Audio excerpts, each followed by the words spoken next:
What up, world? You're tuned into the Dark Truth, and today we have a very, very special guest, DJ Acosion. And What's up? he don't really need no introduction because he's well known throughout the city from DJing, sound, lighting. But what y'all don't know is this man got a wealth of knowledge and information that when he starts sharing it with me, I felt like it's very, very important that we share this information with the world. And then it's up to y'all to do with it as you please. And today, and this is just the first episode because there's so much information and knowledge, it's probably going to take about 3 to 6 episodes to put all this out. And it's just the first episode. And today's episode, we're going to start with the police department and the court system. Illinois court system and police department specifically, but what we're talking about 9 times out of 10, it applies across the board in this country. So first off, I want to say thank you for coming on to the show as a guest to give this information to the world. First, I just want to start with one thing that really intrigued me that you told me about. And that was about before you ever put in your plea, guilty or not guilty, what should a person do? God's music. Whoa. The coldest in the city with these rhymes that I'm spitting. If I spit it, then I lived it or I was an eyewitness. You must be undercover trying to be in my business. Study all my moves trying to see how I get how I live it, yeah, I see through the most high vision. Not the lies and the spies created in thy image. I'm the one sent to rectify and defy limits. From a divine lineage, stacking that high spinach. God's music. The first appearance when you get to court, the first thing you're supposed to say when they say, "How do you plea?" is, "I will not plea until I see the state's evidence against me." Hold on, let me stop right there. We are not lawyers. This is not legal advice. What we're doing is sharing the information that we have with the people. So you take this how you want to, but we are not lawyers, and this is not legal advice. And I'm just going to add this part. This is lawful advice, not legal. You need to look up the difference between legal and lawful so you guys get a clear definition. But when you go to court, the first thing you're supposed to say is, "I will not plead until I see the state's evidence against me." A lot of people go in there backwards and they go in there all emotional saying, "Hey, I didn't do that, not guilty, this, that, another." And what you just did was you just gave them the opportunity to prosecute you because you wasn't paying attention. The burden of proof is on them. So you can't go in there trying to defend yourself and plead your case and everything else because they haven't showed you the evidence. I've sat in court, seen people go in there and get railroaded. The first thing they do is take the deal. If you get caught, if they say you wasn't wearing a seatbelt, I've seen people plead guilty to no seatbelt ticket, get 6 months court supervision, a $300 fine, and they watch you for the next 6 months for a seatbelt. It's triple jeopardy. You know what I'm saying? Like that's real crazy. But when you don't know the law, this is what they do to you. And to be honest with you, I don't care what type of ticket it is. Take it to trial, get the evidence, get your discovery. Because everybody I've helped and they said what I told them to say, and they got the discovery, we've beaten seatbelt tickets, we've beaten traffic tickets, we've beaten weed tickets. You know what I'm saying? It's once you get the discovery and they said you were speeding, then they send you a video of y'all two talking, but your car not speeding or nothing. They don't have enough proof to prove you were speeding because they didn't catch you speeding. They said you were speeding. That's an assumption. Without a video of you speeding, guess what? You're not speeding. But if you don't get the evidence first to see what they have and you just go plead not guilty, you know what I'm saying? And then what they do is they wait you out. You know what I'm saying? They exhaust you. So you'll be going to court for a year for a traffic ticket, And what they keep doing is they keep lowering it a little bit at a time to get you to plead guilty because they didn't have anything in the first place. You know what I'm saying? So it's really important to say when you go to court, it's really important. And I don't care if it's traffic, if it's criminal, it doesn't matter. First thing you need to say is, I will not plea until I see the state's evidence against me. And the worst thing you could do, and this is for the parents, you know what I'm saying? If you got bad kids and everything else, I understand it, you know what I'm saying? We all been through it. But the worst thing you can do is let the judge appoint your child a public defender. Because we've been misinformed and we believe that the judge is appointing our child an attorney or a lawyer. And that's not what's happening. The judge is giving you someone because they're saying that your child is incompetent to speak for him or herself. And this goes with adults too. If the judge appoints you a public defender, you're pretty much smoked. Because the public defender does not work for you, he works for the public. He works for the state. So what this means is, all he does is brings you what the state offers. And that's why on your paperwork it says, the people of the state versus you. If the judge gives you a person that works for the state, please don't think he works for you. Please don't think you could call him and get a strategy together. None. They don't want to do that because that's not what they get paid to do. They get paid to bring you what the prosecution says. This is their offer. This is their offer. If you want to take it to trial, they'll take it to trial for you, but you're going to have the weakest defense ever because they really don't want to fight because they're not getting paid.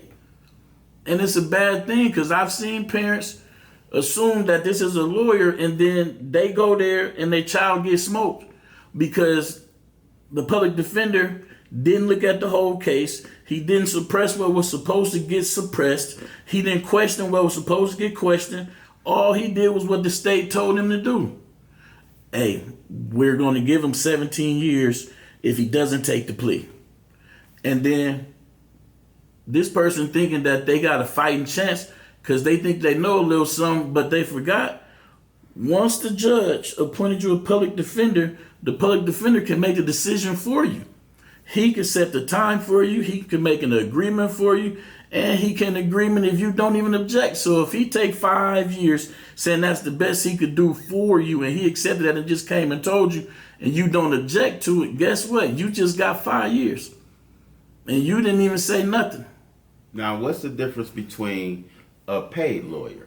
Because aren't paid lawyers still officers of the court as well? A paid lawyer is an officer of the court. So here's the difference, and I'll break it down. I told you what a public defender was. So here's what an attorney and a lawyer, two different things. So if you're dealing with an attorney, attorneys are for administrative things. What that means is they practice administrative procedures, not law. So if you're dealing with a child support case, you will hire an attorney. You know what I'm saying? You can't hire a lawyer on a child support case because it's administrative. And the only thing that could be the child support case is a lawyer, but it's already set up to where you can't hire a lawyer for a child support case because it's administrative. You know what I'm saying? That's where the trickery comes in at. You can only get an attorney. And if you hire an attorney on the child support case, this is how crazy it is. The attorney gets the child support book and their guidelines. It says here that you have to pay X amount if this is your child and this, that, and another, and yada, yada, yada. You know what I'm saying? So what do you want to do? That's not fighting. He's telling you what their guidelines is, but he's not telling you how it applies to you. Your name ain't in that book. You know what I'm saying? Your name is nowhere in that book. So once you understand, and I have to step into this part since I brought it up. Child support is an agency that said, hey, let's create something to where we can recoup the funds that the government is giving these mothers in public aid and cash assistance. 48 million kids over 12 reported having a substance use disorder in 2024. Today, our youth face more challenges than ever. Gangs, drugs, bullying, dangers are everywhere. At Don't Start, we work to guide our youth away from these paths before they begin. We believe in the power of music to change the narrative for our youth and our community. Because prevention begins with one simple choice. Don't start. And you can join us at don'tstart.org. Medical card and WIC benefits and everything else. Let's go after the fathers to recoup some of this money back. You know what I'm saying? So they came up with this agency called child support, and people think that it's supporting the child, and it was never made to support the child. It was made to recoup the benefits back that the government paid out for the mother. You know what I'm saying? So once you understand that, you don't even need the father to get child support. You know what I'm saying? They're supposed to be giving you $7,000 a month. Like each mother's supposed to get $7,000 a month. And all you mothers, if you listening to this, when you went down and you signed them papers, you signed a piece of paper that said you waive the collection and you let the child support agency collect the money for you, and they'll distribute the payments. When you signed that piece of paper, that's what took all the money out of your pocket and put it in their pocket, and then they bird feed you what they want to give you, and they pocket the rest. You set yourself up. Wow. So, so an attorney fights administrative. A lawyer. So administrative mean it has to be a business, Yes. an agency, a Yep. company, something like that. Yep. And a lawyer can fight for an individual. Law-wise. That's criminal cases and stuff like that, or civil matters. You know what I'm saying? Because they actually practice law.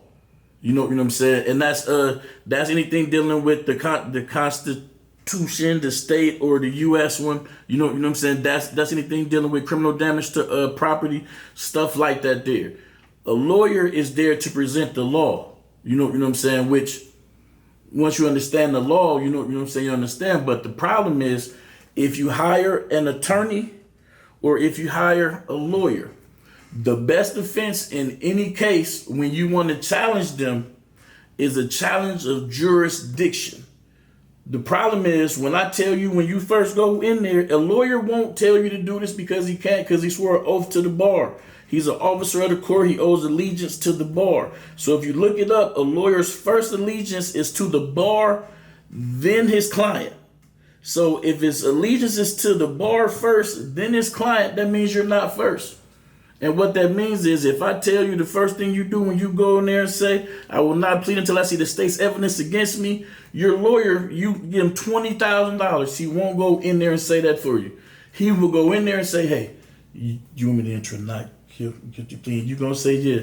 And then he going to say, Your Honor, I'm into a not guilty plea for my client. And what he just did was he fed you into the jurisdiction of the court, because the court does not have subject matter jurisdiction at all until you put yourself in there. And you put yourself in there when you plead.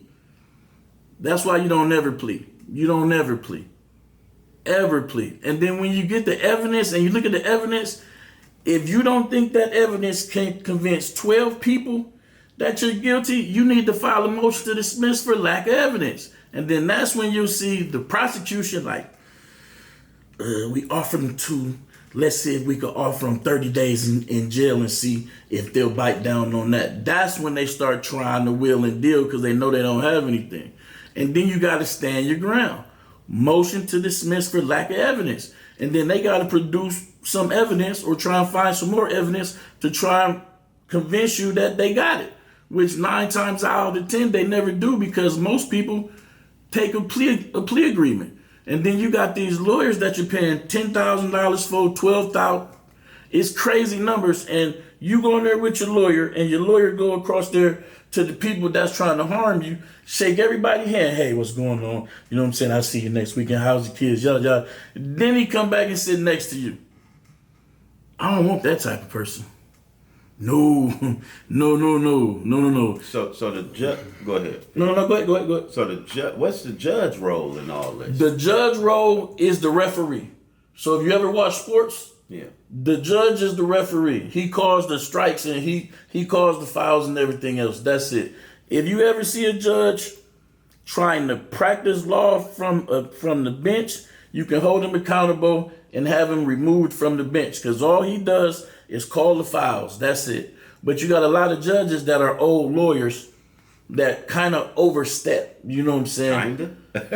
Well, I'm gonna say kinda. I'm gonna say kinda. You know what I'm saying? But no, they always overstep because you know what I'm saying. They believe that they could fight the case better than the prosecutor. You know what I'm saying? So the prosecutor would be quiet, and then the judge will sit there and try you, and you got to say objection, sir. You're the referee.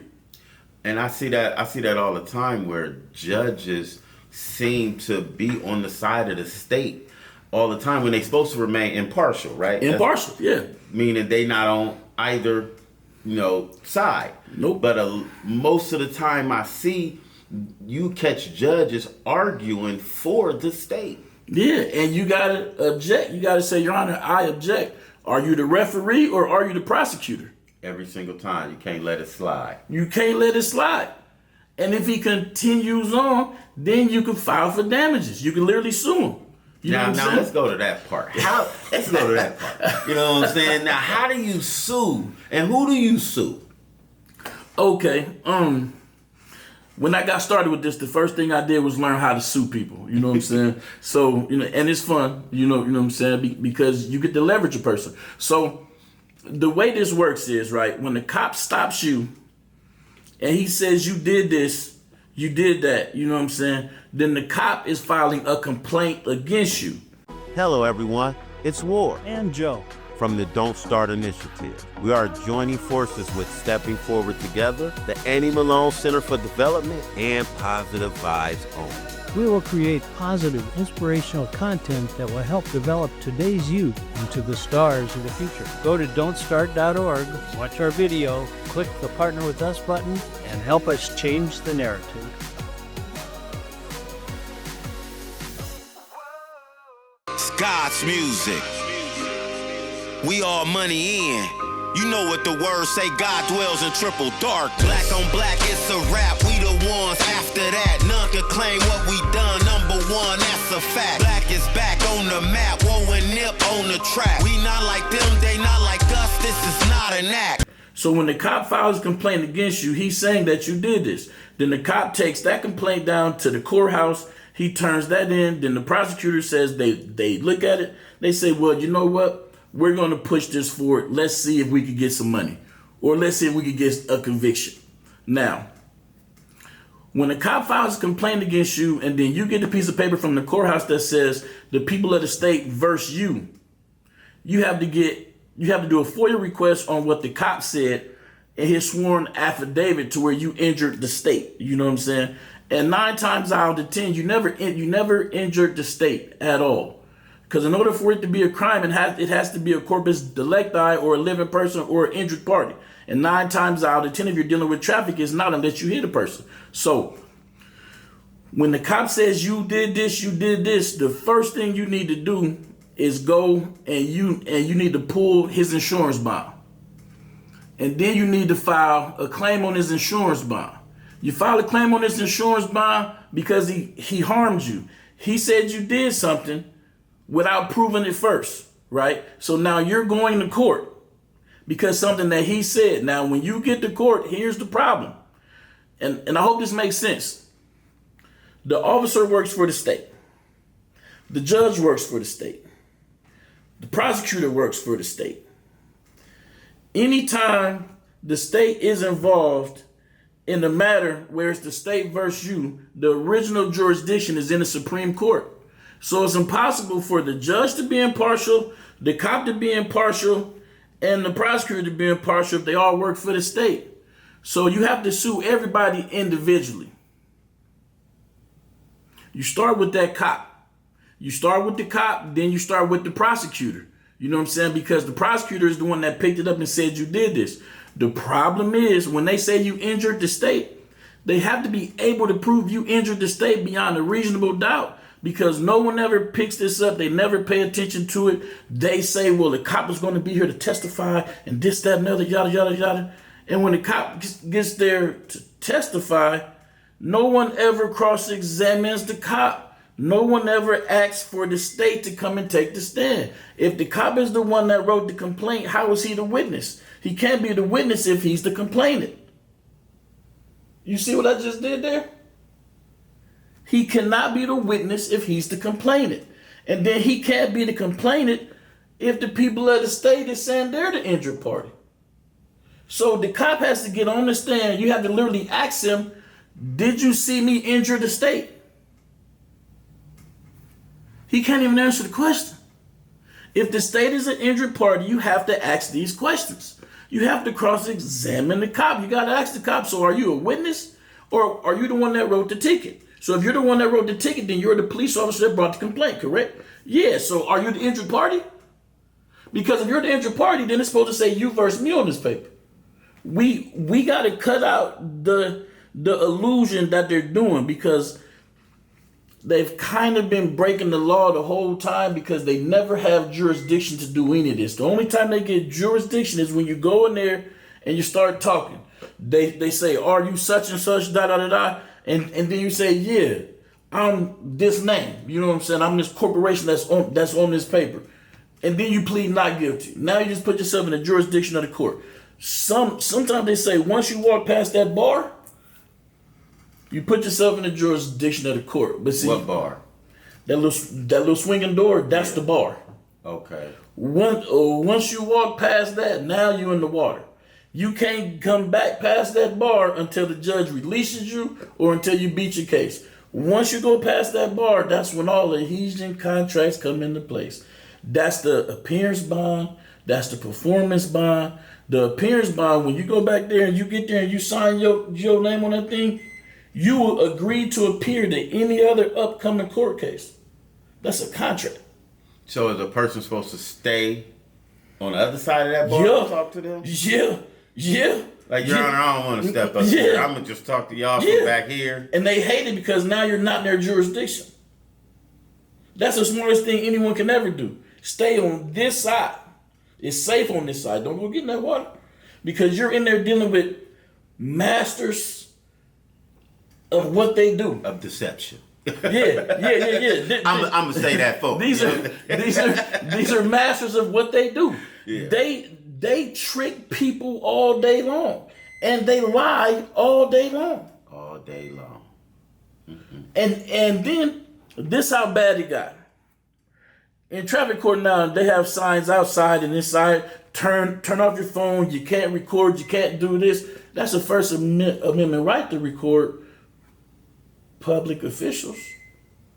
So they lie so much, they got it to where now you can't record nothing that's going on in there because of the stuff that they be saying to get them in trouble.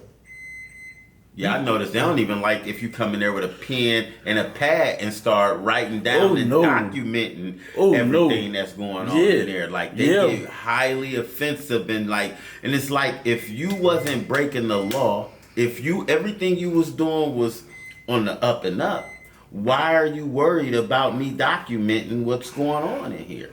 Now they claim, they're documenting it with video, audio, but you got to jump through all these hoops, and nowadays you might even have to pay money to get the transcripts and the information. It does cost. In one case, I brought my own person, my own typist. She came in there. She was typing everything, and that was the nicest day I've ever had in court. Like, everybody was nice. Wasn't nobody lying. Wasn't nobody doing nothing. People was watching every single word they say. Because I brought my own person now. Because they used to have them in there. The little, what they call them? Is they stenographs or something? Stenographics? Something, you know what I'm saying? But I brought my own person. It cost me $189. I brought my own person. She typed up everything. So you can hire somebody, you're saying, that to come in there. Yeah, type everything. Yeah. Then they going to act right. That's the only way they going to act right. They're not going to act right no other way. At all. They going to lie to you. Because the Constitution don't mention lawyers. It don't mention judges. It don't mention attorneys or lawyers. It don't mention any of them people.